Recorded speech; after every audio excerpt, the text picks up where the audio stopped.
Good morning, everyone. It's Rabbi Dr. Jack Cohen. Many of you may know by now that I had the pleasure to be Shaya's Rabbi and the hit series Netflix Jewish Matchmaking. I'm often asked as a dating coach and as a matchmaker, what is the most important ingredient to look for in a potential spouse? What makes a great marriage? To me, it's really a no-brainer. There's a Hebrew word called vatran or vatranu, which is helping other people, allowing the other person's needs to go before your own. If you can do that in marriage, if you can step aside so that your spouse's needs are met before yours, you're for sure certainly guaranteed that you're going to have a fantastic marriage. And I could just prove it with a small little gorgeous story that I heard recently from Rabbi David Asher from his book that he just recently published on Shidduchim and Living Emunah. Right at the COVID era, when the COVID outbreak happened, there was a family called Goldstein that had already paid a caterer for the upcoming wedding of their daughter. And then what happened was everything got canceled. They were told that there was a wealthy person in their town that had a significantly large backyard, the Roths.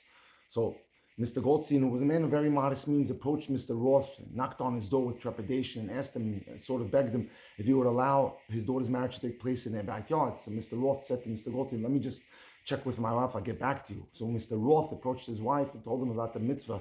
She looked at him askance and she says, absolutely not. I'm not lending my house out to anyone. He looked at his wife and he said, our son Shmueli, who just recently got divorced, he could really use a miracle. He's really in the dumps. Perhaps if we allow our house to be used for the wedding, we'll have a Yeshua, as they say, we'll have a salvation and he can get his life started up again. Maybe he'll meet his next and new soulmate. So she thought about it and she agreed. And they decided not only to host the wedding, but to pay for all its expenses. And it was a gorgeous wedding in their backyard.